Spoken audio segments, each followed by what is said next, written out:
이제 익산에서 한 아파트 단지에 네. 택시 기사분하고 승객하고 실례가 좀 벌어졌어요. 네. 요즘에도 택시 술 좀 드시면 이렇게 마스크 내리고 타시는 분들 좀 있거든요. 아유. 그러니까 마스크 좀 똑바로 해달라 이러면서 실랑이가 붙고 시비가 붙었습니다. 그래서 네. 결국 이제 택시 기사가 경찰에 신고를 했고 네. 경찰이 출동을 했습니다. 네. 여기에서 바로 범죄와의 전쟁 현실판이 시작이 됩니다.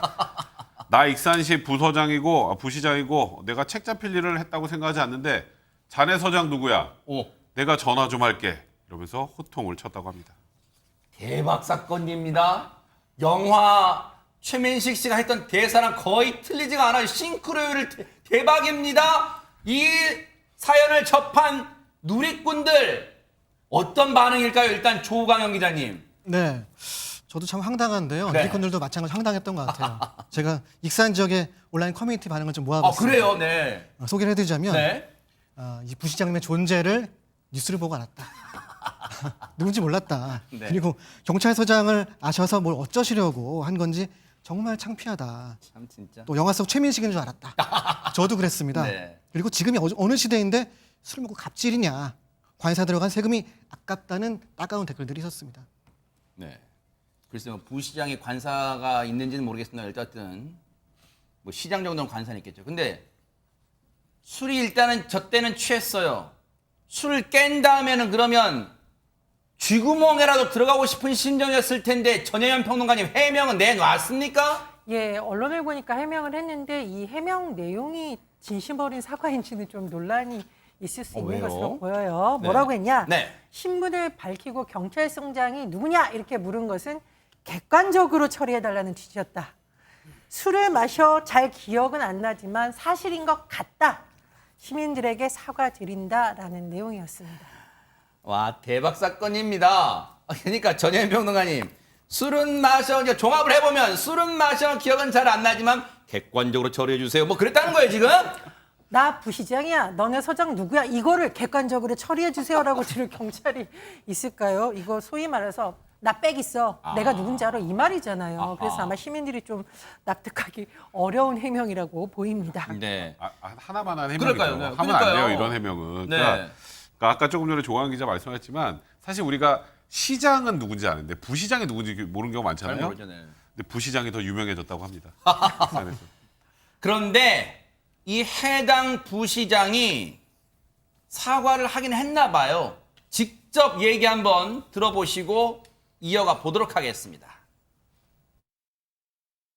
먼저 저의 적절치 못한 행동으로 우리 시민, 우리 시청, 시장님께 심려 누를 끼쳐드려서 정말 죄송하게 생각합니다.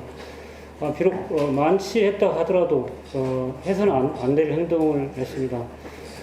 관계된 지구대 경찰관과 택시 기사님께는 이제 사과를 먼저 다 드렸습니다만 앞으로도 이런 행동이 다시 재발되지 않도록 부단한 성찰, 그다음에 근신, 반성을 해 나가겠습니다. 다시 한번 저의 부적절한 행동으로 마음의 상처와 불편을 입으신 분들께 죄송하다는 말씀을 전합니다.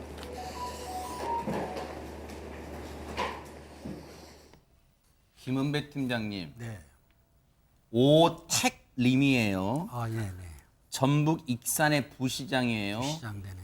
오택님이라는 부시장이 자신의 행동에 대해 사과를 하고 고개를 숙였는데 왜 부끄러움은 익산 시민들의 몫입니까? 왜 부끄럽습니까? 왜냐하면은 뭐 익산 시민을 어느 정도 책임지는 게 부시장인데 술을 회식했다 하더라도 술을 적당히 드셔야 되는 건데 경찰한테 서장을 물어보고 자기 신분 밝히는 거 좋아요. 물어봐서 뭐 하려고요? 그러니까 압박을 준 거죠. 압박을 주는데 저분이 착각을 했어요. 지구대 경찰관한테 하는 게 아니고 조사받을 때 형사한테 이렇게 말하는 사람도 있긴 있습니다. 아하. 하지만 그거를 통하고 저게 겁먹을 형사는 대한민국에 제가 알기로는 한 명도 없을 겁니다. 그렇죠. 대한민국 잘못하신 경찰이 거예요. 어떤 네. 사람들입니까? 저런 거에 굴복할 사람들 아니죠. 시대가 어떤 시대인데 경찰서장, 너가 서장 누가 뭐 어떻게 하고 뭐 해서 뭐 할 건데요? 아니면 뭐 할 거예요? 진짜 지금도 이런 생각을 가지고 있는 사람이 익산의 부시장이에요. 익산 시민들 정말 자괴감 들고 부끄러울 것 같아요. 익산 시민들한테 정말 평생 속죄하는 마음으로 시장님의 행정 도와가기를 기대해 보도록 하겠습니다.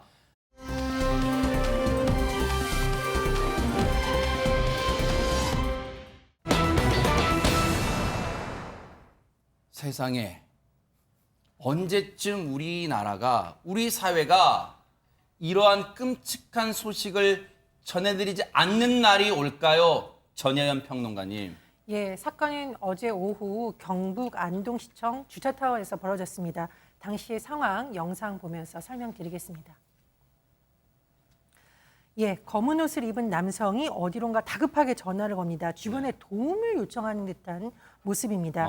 그러자 나타난 두 남성 중 한 사람 뭔가를 보고 멈칫해요. 가방으로 몸을 가리고는 뒷걸음을 치는 듯한 모습도 보입니다. 잠시 후 시간이 흘러서요. 여러 공무원들이 몰려들었고 우왕좌왕하는데 구급대원이 들것 들고 가는 모습 보이시죠? 아이고, 네. 이곳에서 50대 여성 공무원이 흉기 공격을 당해서 쓰러져 있던 상황이었습니다. 어머 세상에 이게 대체 무슨 일입니까? 저 주차장처럼 보이는 장소에서 대체 흉기 피습이라뇨, 손정혜 변호사님. 네, 어제 오전 8시 56분경에 있었던 사건인데요. 40대 남성 공무원이 50대 여성을 저렇게 이제 흉기로 공격해서 사망에 이르게 한 세상에. 사건이었습니다. 일단 40대 남성 가해자는 시청 산하기관의 한 공무 직원으로 알려지고 있고 피해자는 50대 여성인데 이 안동시청 소속 6급 공무원입니다. 먼저 이 가해자가 허리춤에 미리 흉기를 소지해서 숨긴 다음에 접근을 했다라고 알려지고 있고요. 다가가서 여러 가지 이제 시비를 겁니다. 여러 가지 이야기를 하고 피해 여성은 피해 가려고 하고 그런데 다시 가해 남성이 재차 앞을 가로막거나 또 여성이 도망가는 여러 가지 이제 장면들이 포착이 됐다라고 하는데요. 결국 실랑이 끝에 남성이 흉기를 휘둘렀고 50대 여성 복부를 심하게 다쳤다라고 하는데요. 네. 일단 병원으로 옮겨졌습니다. 그러나 결국 1시간 만에 사망에 이르렀습니다. 오전에 주차 타워 사람들의 발길이 별로 많지 않았다는 시간대를 노린 걸까요?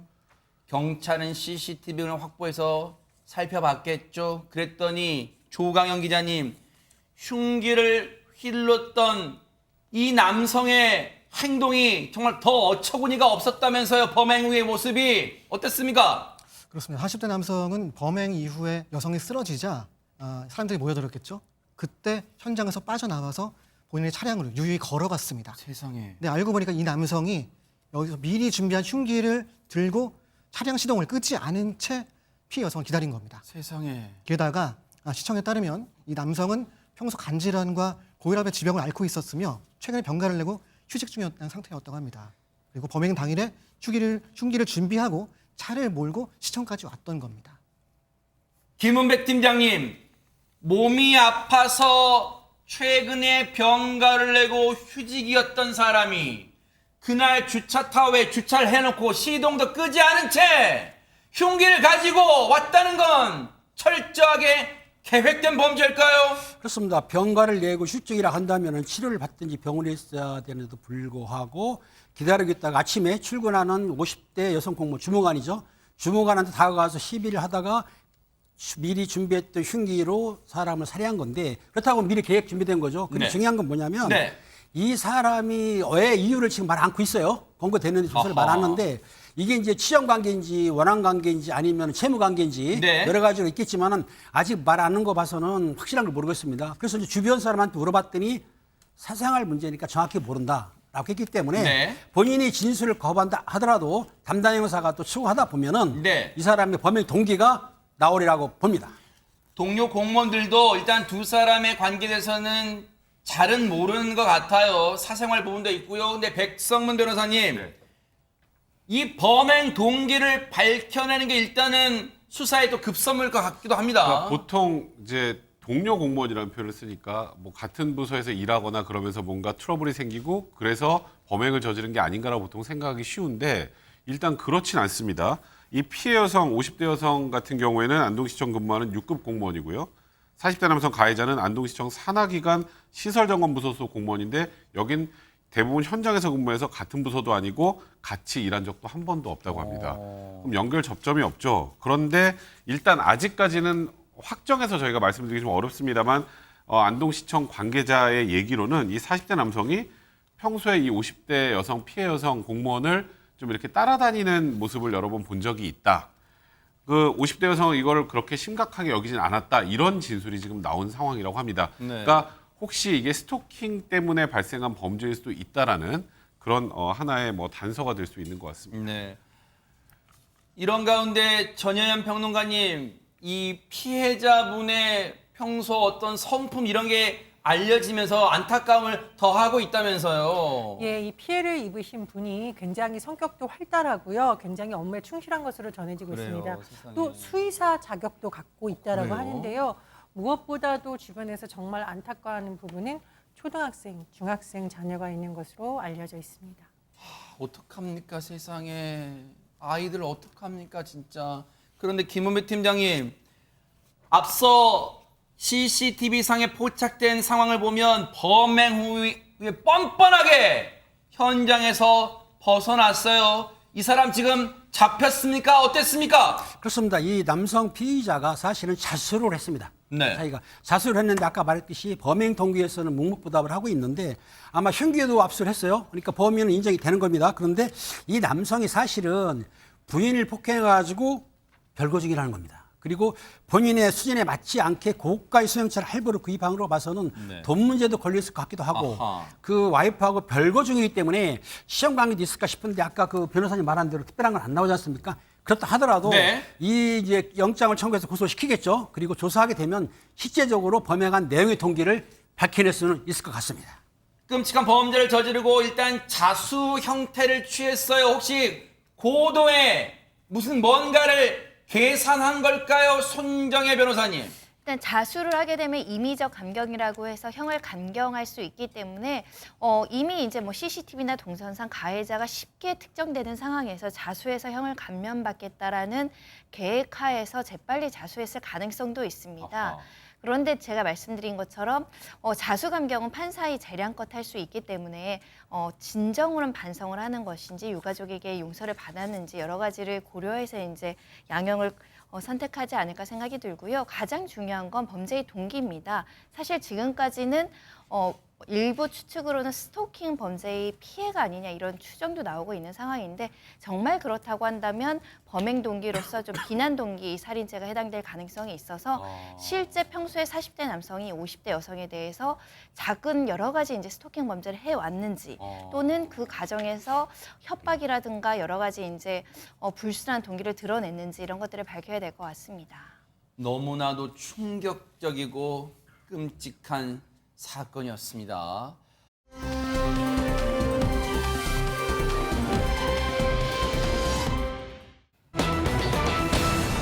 와, 오늘 진짜 영화 제목 같은 상황 왜 이렇게 많습니까? 주유소 습격 사건이 아니라 파출소 습격 사건입니다. 백성문 변호사님. 네, 좀 굉장히 논란이 많이 되고 있는 사건입니다. 지난달 30일 여수에서 벌어진 일이었는데요. 일단 영상을 보면서 제가 한번 이 사건 내용 좀 소개해드리겠습니다. 네.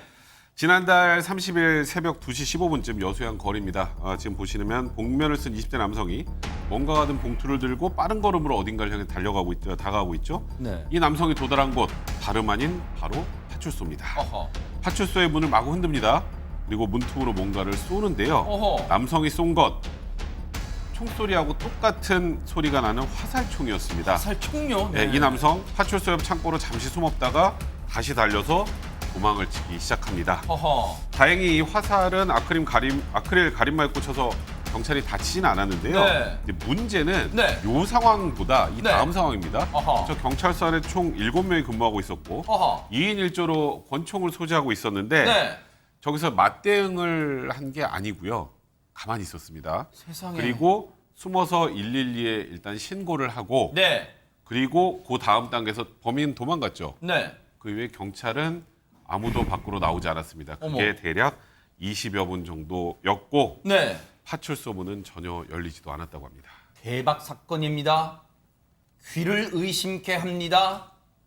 파출소 안에 CCTV가 분명 있을 텐데 경찰은 당연히 공개하지 않겠죠. 왜? 그때 경찰이 어떻게 대응했는가를 자기들 손으로 공개하고 싶진 않을 겁니다. 관련해서 파출소 관계자 얘기 좀 들어보시고 이어가 보도록 하겠습니다. 이렇게 있던 직원이 문을 이렇게 흔드니까 그저 보니까 복면을 쓰고 있는 거야. 욕을 했어요.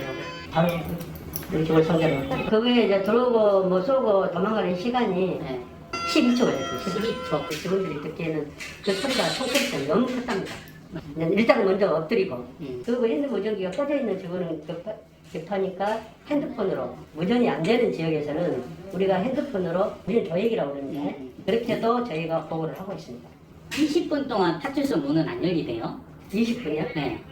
뭐 이렇게 총소리로 이렇게 직원들이 판단을 해가지고 바로 추천하지 못한 부분은 이렇게 비난하신다 하면 그 부분을 우리가 달게 받을 수가 있어요. 또 389형 가지고 계시잖아요. 알겠습니다. 변호기는 했는데. 변호기를 했는데.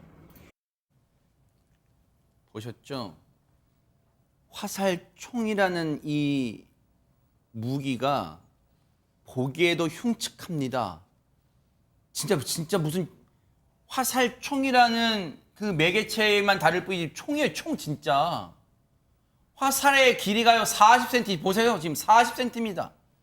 그러면 저 총의 길이는 거의 1m 정도 돼요. 다 펼쳤을 때. 김은배 팀장님, 조금 전에 파출소장, 해당 파출소가 어딘지 말씀을 안 드릴게요.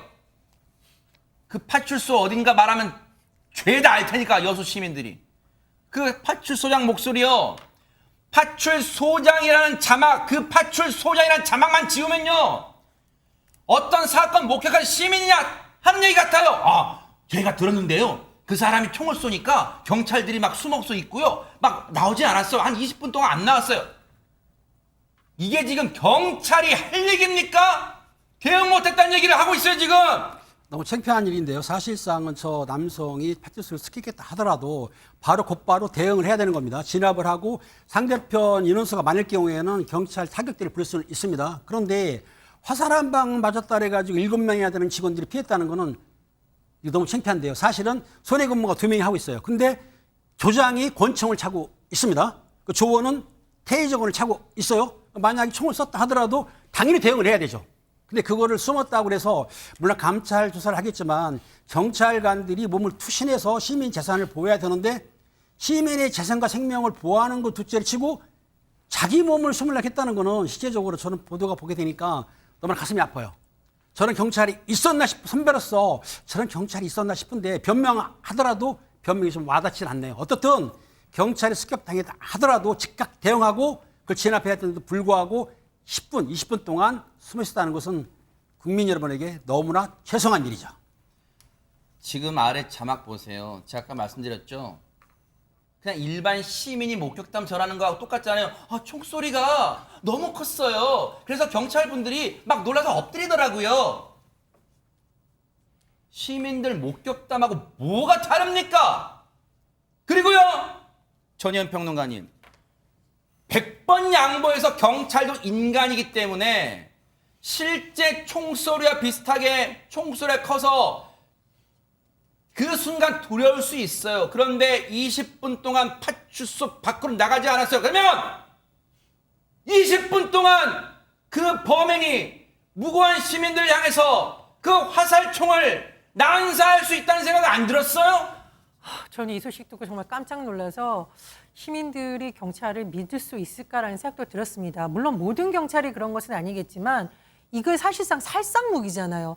더군다나 공터에서 쏜 것도 아니고 파출소에 찾아와서 권총을 소지하고 있는 경찰을 상대로 이것을 쐈다라는 것은 더 심한 범죄를 저지를 가능성이 높다라는 건데 경찰이 그 이후에라도 적극적으로 제지를 했어야 된다고 생각을 하고요. 네. 두 번째로 이 시간도 뭐 1분, 2분이야 우왕좌왕하고 한다고 해도 20분이나 있었던 건 누가 봐도 숨었다라는 오해를 살 수 있는 부분이거든요. 네. 이 부분에 대해서도 정확한 조사와 또 이후의 결과 공개가 필요하다고 봅니다. 더 큰 문제는 이런 끔찍한 범행을 저지른 사람을 잡는데 무려 12시간이나 걸렸다는 겁니다. 백성문 변호사님. 그러니까요, 이게 지금 말씀하셨던 것처럼 제일 문제가 사람인 이상, 경찰이면 경찰이고 넘어서 사람인 이상 그 총소리를 듣고 무서워서 잠깐 숨을 수는 있어요. 근데 이제 그 이후에 더 큰 비난을 받는 건 네. 어제까지는 이게 10분 동안 나오지 대응하지 않았다는데 오늘 20분이라고 이제 확인이 됐습니다. 네. 너무 길죠? 그럼 20분 정도 저 남성을 놓치면 이 동선을 추적하는 게 시간이 오래 걸립니다. 그죠? 그래서 이 남성을 잡은 게 12시간 후인데 네. 12시간이 지나는 동안 이 남성이 다른 데에서 또 이런 행동을 하지 않았기에 천만다행이지만 그 12시간 동안 민간인이 피해를 입었으면 어떡할 뻔했어요. 그러니까요. 그러니까 이번에 이 사건으로 이 해당 파출소에 있었던 경찰들이 비난을 받는 이유는 본인들 몸의 안위를 위해서 피했던 것까지 이해를 한다고 하더라도 그 이후에 최대한 빨리 수습해서 범인을 최대한 빨리 추적하고 그 후에 이 범인을 다른 시민들의 위해를 가하지 못하게 빨리 막았어야 되는데 무려 12시간이나 걸렸다. 네. 경찰 추격도 범행 직후에 전혀 받지 않았다. 이 부분이 비난을 많이 받는 포인트인 것 같습니다. 12시간이 지나서 이 범인을 잡긴 잡았어요. 그나마 다행이죠. 그렇다면 왜 이런 범죄를 저질렀을까 물어봤을 거 아니에요. 한번 들어보시고 이어가 보도록 하겠습니다. 우울증 증상이 4년 전부터 있었어요. 은행을 털라 근데 일반인 대상으로 할 수가 없고 그래서 파출소를 대상으로 연습을 한번 했다. 저 진술의 신빙성이 있는지는 뭐 은행을 털려고 했다는데 그건 그냥 둘러대는 말인지는 뭐 더 살펴봐야 될 것 같아요. 그런데 이 사건이 이제 전해졌고 이미 전국적으로 방송 다 탔잖아요. 내용 다 탔잖아요. 여수 시민들은 어떻게 생각할지도 궁금하고 그리고 조광영 기자님 같은 경찰끼리도 이번 사건 전해 듣고 어떤 기분이고 어떤 심정일까도 궁금합니다.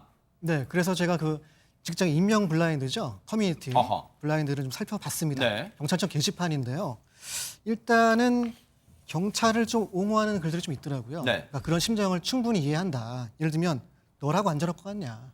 뭐 예를 들면 목숨이 2개냐. 석궁 쏘는데 피해야지. 이런 글도 있었고요. 네. 나 같아도 무조건 튀었을 것이다. 뭐 이런 얘기들. 뭐 또 한국 경찰 장비로 누구도 대응 못한다. 이런 안타까운 얘기도 있었고요. 미국 경찰도 습격을 당하면 안에서 대기한다. 이런 얘기도 있더라고요. 또 권총도 못 쏘는 나라에서 어떻게 하라는 거냐. 이러한 탄식이 있었습니다. 네. 반면에 경찰의 이 같은 그 소극적 대응을 비난하는 댓글도 물론 있었습니다. 7명이 있었는데 이건 좀 문제가 있다. 그리고 다 같이 숨어서 112에 신고했다는 건 좀 황당하다. 경찰이 끝으로 창피하다. 네. 그리고 테이저 쏘는 시도도 안 했냐라는 따가운 지적이 있었습니다. 네. 뭐 112에 신고했다는 얘기는 있었습니다만 어제 저희가 상황을 들어보니까 또 여수 경찰서 입장을 냈어요. 해당 파출소에서 또 그때는 경찰서 상황실과 연락한 거다. 112에 뭐 전화한 건 아니었다. 뭐 그런 입장은 내긴 했습니다. 그런데 그걸 떠나서 김은배 팀장님께 안 여쭤볼 수가 없어요. 보세요. 112에 셀프 신고한 건 아니다. 상황 보고한 거다. 그렇다는 거예요. 근데 앞서 사실 이 방송 보면서 제일 또 억울하신 분들은 경찰분 본인들일 수도 있지만 경찰분들의 가족일 수도 있어요. 왜냐하면 아니 그러면 내 남편, 내 아빠가 위험에 처하란 얘기예요 여러분들 라고 항변할 수도 있어요. 하지만 그래도 우리가 왜 경찰을 믿습니까? 경찰이게 믿는 거잖아요. 선배 경찰로서 한번 한 말씀 해주세요. 그렇습니다. 뭐 수십 명이 출입한 것도 아니고 총을 난사한 것도 아닌데 경찰은 직업을 선택하는 게 아니고 투신을 한다고 합니다. 몸을 던지는 건데 폴리스 아카데미에 글귀가 써 있습니다. 젊은 경찰관이여 조국은 그대를 믿노라. 얼마나 좋은 말입니까? 네. 조국이 믿고 있는데 초심을 버린 거죠. 제 선배로서 어떻든 이유야 어떻든 간에 이번 사건에 대해서는 경찰로서 명예를 실추한 거기 때문에 네. 젊은 경찰관들 명예를 회복하기 위해서 최선을 다합시다. 경찰분들의 노고 지금 이 순간에도 전국 방방곡곡에서 정말 몸을 사리지 않고 국민의 안전을 위해서 열심히 뛰는 거 압니다. 하지만요. 국민들이 믿고 지금도 밤잠을 편히 잘 수 있는 건 경찰분들 믿는 거 아니에요? 그 믿음에 금가지 않게 정말로 만전을 좀 기해 주시기 바랍니다.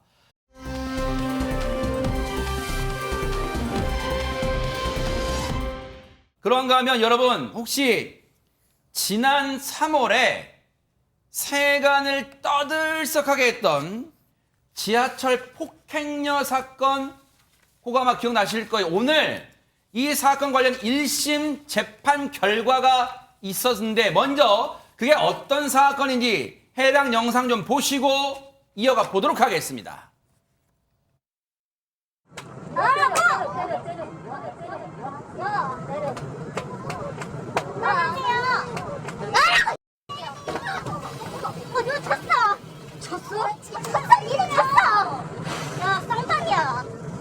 거 봐. 나라고. 하는 거 봐. 나 경찰 떼기 있으니까 나라. 당시에 저도 기억납니다만 저때 사회적으로 반향이 컸던 게 어떻게 저럴 수가 있지 막 이제 그런 상황이었었는데 조광현 기자님 저때 당시 이제 왜 저런 일이 벌어졌는가 상황 좀 설명 좀 해주세요. 네. 사건이 발생한 시각은 지난 3월 16일 밤 9시 40분쯤이었습니다. 네. 서울 가양역 방향 가던 9호선 열차 안에서 발생한 사건인데요. 네. 20대 한 여성이 휴대전화 모서리로 60대 남성의 머리를 수차례 내리쳐서 어머. 전치 2주 필요한 상해를 입었던 사건입니다. 네. 뿐만 아니라 이 여성은 당시 남성에게 더러우니까 빨리 손 놔라 같은 모욕적인 발언을 하기도 했습니다. 네. 근데 이제 사실 당시 여성이요, 네. 이 전동차 바닥에 먼저 침을 뱉었다고 합니다. 아유, 세상에. 단초를 제공한 거죠. 네. 그래서 이 남성이 여성을 제지하면서 가방을 붙잡고 내리지 못하게 했던 거죠. 그러니까 여성이 핸드폰으로 폭행을 한 겁니다. 아하. 이때 이제 승객 중 한 사람이 해당 모습을 촬영해서 네. 인터넷에 영상 공개했고요. 그래서 누리꾼들이 분노했던 그런 사건이었습니다. 여성분은 이 경찰 조사에서 네. 쌍방 폭행이다 이렇게 해명을 했는데 네. 경찰은 이 남성분의 정당방위를 인정했습니다. 그래서 여성을 특수상해 혐의로 입건하고 수사를 진행했습니다.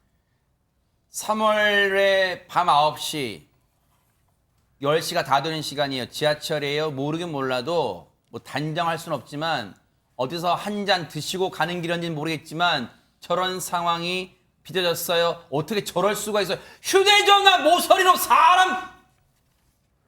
사람입니까?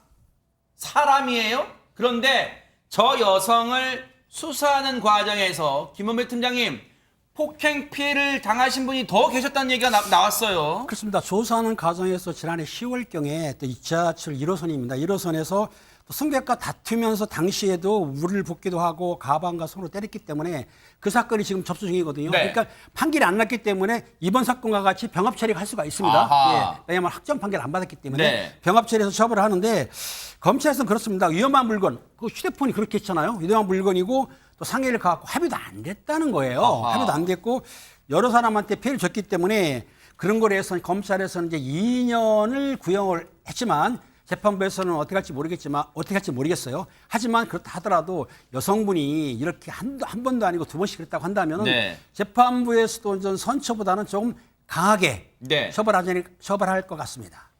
근데 이 여성도 아까 익산의 부시장하고 친한가요? 나 경찰 빼겠다! 라고 소리쳤잖아요, 아까!